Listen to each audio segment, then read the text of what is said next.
Industry यानी उद्योग, इस लेसन नंबर 7 है और नाम हुआ इसका उद्योग। देखते हैं इसमें क्या क्या पढ़ना है। Class 8 let us learn about. इसमें हम लोग क्या क्या पढ़ेंगे? इसमें हम लोग पढ़ेंगे इंडस्ट्री के बारे में, यानी कि उद्योग के बारे में, कि कितना प्रकार का उद्योग होता है।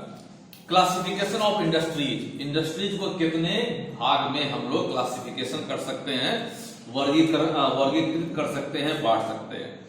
Factors influencing location of industry, और किसी भी इंडस्ट्री को बैठाने के लिए, यानी कि इंडस्ट्री कहां पर होगा, सीतामढ़ी में होगा, लुबड़ा में होगा, या ऑफ साइड में होगा, या सीतामढ़ी में नहीं होगा, वो इंडस्ट्री बनाने के लिए बड़ा इंडस्ट्रियलिस्ट यानी उद्योगपति किस बात का ध्यान रखते हैं, कौन सा लोकेशन चुनते हैं। ठीक है, जैसे स्कूल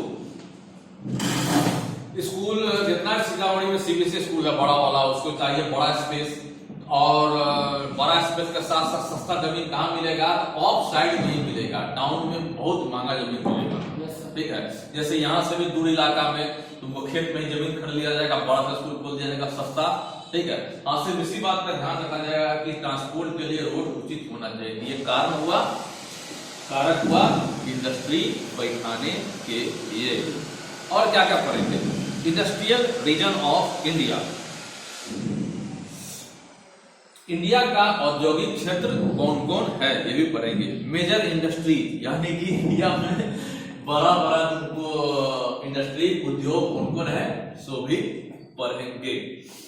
इन्वायरमेंटल डिग्रेडेशन, और ये भी पढ़ेंगे इन्वायरमेंटल डिग्रेडेशन के बारे में, कि जोर से ज्यादा उद्योग फैक्ट्री लगाने पर वातावरण संबंधी डिग्रेडेशन, यानी कि हमारा जो वातावरण एटमॉस्फेयर है उसमें क्या क्या डाउनफॉल हो जाता है। तो जोर से ज्यादा इंडस्ट्री अगर लगा रहता है, उसका अगर वेस्ट को कहीं निपटारा करने के बदले पानी में बहा दिया जाए, नदी में बहा दिया जाए, उसका धुआं से जो ओपन निकल रहा है वो खराबी करेगा ही 100%। जैसे तुम सब एक मूवी देखा होगा हाल में, हाल क्या 2 साल पहले का, रोबोट 2.0। देखिए, जो 5G टेक्नोलॉजी या 6G टेक्नोलॉजी बना हुआ है, उससे दुनिया भर का पक्षी सब मर रहा है। ठीक है, और अभी भी जो 4G टेक्नोलॉजी अभी चल रहा है इंडिया में, तो उसका जैसे तुम सुनता होगा कि जानकार लोग, बड़े बुजुर्ग लोग कहते हैं कि रात में सिरहाने के बगल में सेल फोन नहीं रखना चाहिए, और अगर धोखा छूट भी गया तो नेट ऑफ होना चाहिए, क्योंकि उसका हुआ। अक्सर कहा जाता है कि अगर आप लेकर आप कैरी कर रहे हैं ये सेल फोन, ठीक है, पीछे वाला पर्स में यहाँ पर बिल्कुल नहीं रखना चाहिए। ठीक है, जिनको हार्ट का समस्या है क्या ही करेगा। ठीक है, अब चैप्टर चालू होता है। ये समरी का छोटा सा क्लास है, अब चैप्टर चालू होता है। Product of the primary sector are not always used in their original form. जो भी प्राइमरी सेक्टर का प्रोडक्ट है, यानी कि उसका जो भी उत्पादन होता है, वो तुमको अपना ओरिजिनल फॉर्म में इस्तेमाल नहीं होता है। जैसे क्या सिंपल, जैसे कार बनाना कंपनी है, तो कार बनाना कंपनी है तो उसका सीधे कार नहीं बन जाता है। दुनिया भर का रॉ मटेरियल, कच्चा मटेरियल, ये सामग्री वो सामग्री इसमें इस्तेमाल होता होगा। उसके बाद 6 महीना साल भर का बहुत सारे एक्सपर्ट, बहुत सारे इंजीनियर, बहुत सारा ITI मैकेनिक, इसके इस्तेमाल से तुमको कार का निर्माण होता होगा। The agricultural product undergo processing, manufacturing and change in shape and size। कृषि संबंधित जो भी प्रोडक्ट है, जैसे माने एक कुदाल बनाना है, तो उसको बहुत सारा प्रोसेसिंग करना पड़ता होगा, बहुत सारा तुमको डिजाइनिंग करना पड़ता होगा, तब जाके आकार बनता होगा। ठीक है, all these activities take place in the industry. कह रहा है कि किसी भी इंडस्ट्री में, उद्योग में, चाहे साइकिल बनाना ही उद्योग हो साइकिल का, उसमें बहुत सारे प्रोसेस से गुजरना पड़ता है, तब जाके साइकिल का निर्माण होता है।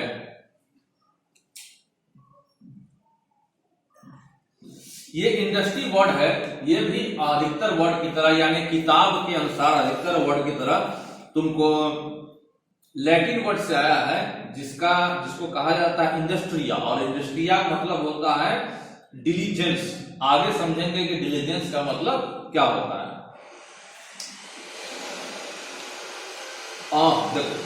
डिलीजेंस का मतलब होता है कि सामूहिक रूप से या कमर्शियल एक्टिविटीज के लिए, यानी कि सामूहिक रूप से, मतलब कि कोई चीज का प्रोडक्शन करना है, एक आदमी प्रोडक्शन नहीं कर सकता है किसी भी चीज का बड़ा स्तर पर बेचने के लिए उसे, तो उसका सामूहिक प्रयास चाहिए, 10 आदमी का, 20 आदमी का, 500 आदमी का। जैसे बगल में ही क्षेत्र में ही रोपना है, एक आदमी मिलकर चाहेगा पूरा को रोप देंगे तो नहीं रोप पाएगा, रोप भी देगा अगला बार तो नहीं कर सकता है।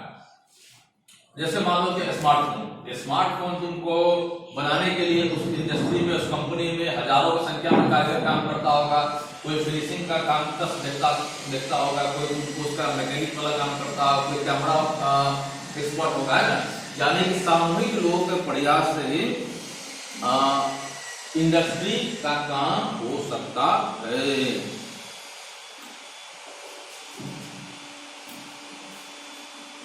और वो बिजनेस कमर्शियल रूप से स्पेशली जो बिजनेस किया जाएगा वो तुमको सामूहिक रूप के लोगों के प्रयास से ही होगा।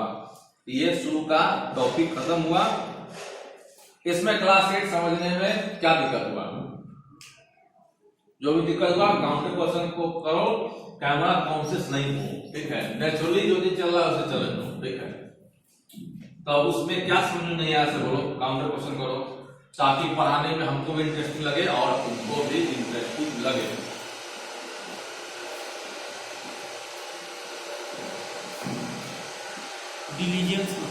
डिलीजेंस मीन्स कमर्शियल क्रियाकलाप के लिए, यानी कि ऐसा काम जो हम इसलिए कर रहे हैं, ये काम फिनिशिंग तैयार हो जाने के बाद इसको हम बेच सके, मुनाफा कमा सके। और वो मुनाफा कमाने वाला काम एक आदमी नहीं, 50 आदमी, 100 आदमी से मिलकर हो, उसी को डिलीजेंस बोलते हैं। और इसी से बना है इंडस्ट्री, है ना। यानी कि इंडस्ट्रिया लैटिन वर्ड है, इंडस्ट्रिया का मतलब होता है डिलीजेंस, डिलीजेंस का मतलब होता है ऐसा सामूहिक काम जो किया जाता है किस लिए? पैसा कमाने के लिए, ज्यादा पैसा कमाने के लिए। इंडस्ट्री ऐसा होता है। सर ओवरव्यू मींस ओवर और समरी, ठीक है।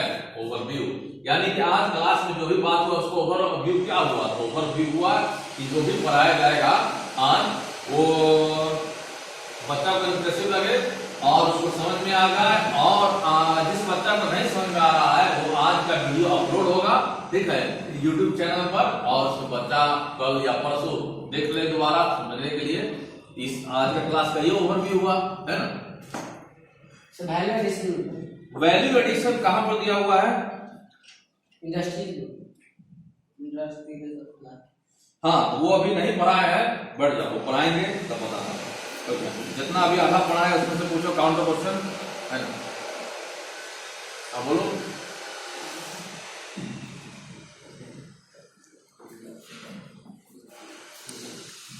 हो गया? नहीं तो बोलो ना, बोलते क्या? Undergo processing. अंडरगो प्रोसेसिंग यानी प्रोसेसिंग में जाना, ठीक है। यानी कि निर्माण संबंधी काम में जाना, ठीक है। Primary sector means primary sector में प्राथमिक तुमको सेक्टर, ठीक है।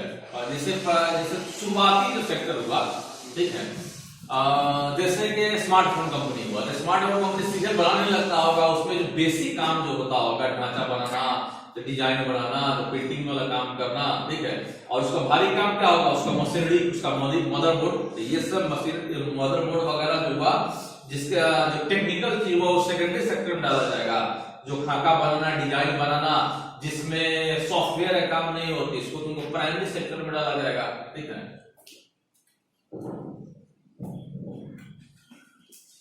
यहाँ तक समझने में कोई दिक्कत? तो क्लास से क्या आगे बढ़े? ठीक है। टॉपिक अब चालू होता है इंडस्ट्री। देखते हैं क्या बता रहा है।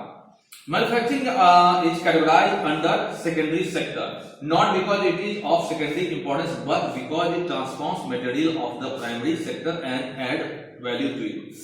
मैन्युफैक्चरिंग का जो काम है, बनाने का, मैन्युफैक्चर का, उसको तुमको सेकेंडरी सेक्टर में कैटेगराइज किया गया। यानी कि मैन्युफैक्चरिंग पूछा जाएगा किस सेक्टर में आता है? प्राइमरी, सेकेंडरी, तो कहेंगे कि सेकेंडरी सेक्टर में आता है।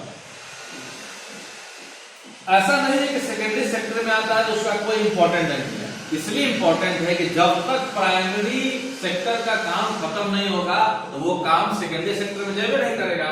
ठीक है, यानी कि प्राइमरी सेक्टर से सेकेंडरी सेक्टर जुड़ा हुआ है। सेकेंडरी सेक्टर का वैल्यू तभी तक है जब वैल्यू तब है जब प्राइमरी सेक्टर से वो हेल्प लेगा, तभी होगा।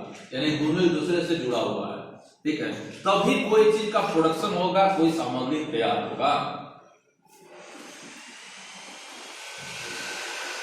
This process is called value addition, यानी कि प्राइमरी सेक्टर कोई सामग्री प्राइमरी सेक्टर से तैयार होकर सेकेंडरी सेक्टर में गया। ठीक है, और सेकेंडरी सेक्टर तभी काम करेगा जब प्राइमरी सेक्टर उसको हेल्प करेगा। यही जो एक दूसरे को जुड़ा, एक दूसरे से जुड़कर कोई सामग्री का निर्माण हुआ, इसी को कहेंगे वैल्यू एडिशन। वैल्यू मींस कीमत, पॉजिटिव सेंस में एडिशन में जुड़ना, यानी कि दोनों का पावर पैक कॉम्बिनेशन हुआ और सामग्री बिकने के लिए, यूज के लिए इस्तेमाल हो गया। आज का क्लास यही खत्म होता है। ये खत्म कर दो रिकॉर्डिंग।